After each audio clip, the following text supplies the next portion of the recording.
7:14 a.m. I'm on the pier in beautiful St. Augustine, Florida. I'm here to catch the beautiful light of sunrise. Now, last night I went to the hotel concierge and I asked the concierge where's the best place to photograph the sunrise and the sunset. So that's my #1 tip. Go to the concierge if you're in a different place and find out where the best place is. The second thing you want to know is what time does the sun rise? So we bought a local paper and we found out what time the sunrise is going to be. So you have to be in the right place at the right time to catch the sunrise. Let me give you some picture tips. You want to use a tripod to steady your camera because you're going to get long exposures if you, like me, show up before the sun peaks over the horizon line. Right now, my slow shutter speed is 1/8 of a second. Without a tripod, I would get a shaky shot. You also want to use one of the creative modes on the camera because in the creative modes, you can take advantage of the camera's exposure compensation feature to dial down the exposure. And this is really what I recommend, dialing down the exposure so you get even richer colors in your scene. This is a fantastic sunrise. I'm loving it. So if you dial down the exposure, you get richer colors, you get deeper colors, deeper shades of red, orange, and yellow. Now you see right now, I have a 28 to 135 millimeter zoom lens on my camera. Verit's sleeping back in the hotel. Can't believe she's missing this. Over here I have my 70 to 200 millimeter IS zoom lens. At the 28 millimeter setting, the sun's going to be relatively small in the scene.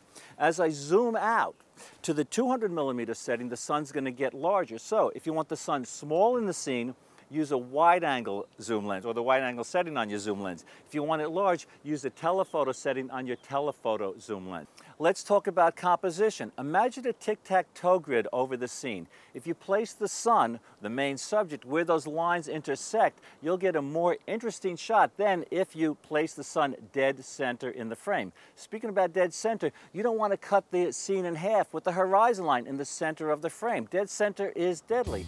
There's a lot of light in the sky, a lot of color in the sky like there is here. You want to place the horizon line low in the frame. If there's some color in the water too, you want to play around with the horizon line so you can get both. But remember, dead center is deadly. Now this light is beautiful. I just want to get one more shot.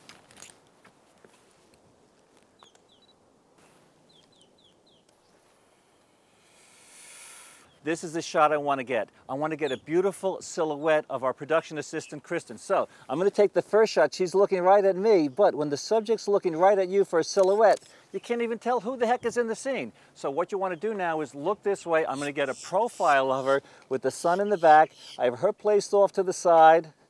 Beautiful. I have the sun off to the other side.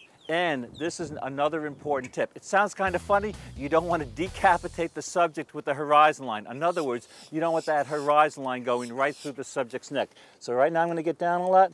Kristen is so happy she got up to catch this beautiful sunrise on the pier in St. Augustine, Florida. Wow, awesome shots. I'm really glad I got up to catch the sunrise. You know, as I was packing up, I found my polarizing filter. I forgot to tell you this. When you're photographing a sunrise or a sunset and you're shooting directly into the sun, you want to take off all your filters because if you don't, what's going to happen is the light from the sun's going to come through the filter, bounce off the front element of your lens and onto your filter, and you'll get a ghost image of the sun, and it could really ruin your picture. So take off all your filters. And speaking of polarizing filters, a lot of people think, hey, a polarizing filter is great because it can darken the blue sky and whiten the white clouds. But in reality, it's only effective when the sun's off to your left or to your right. All right, got to finish packing up. I'll catch you later.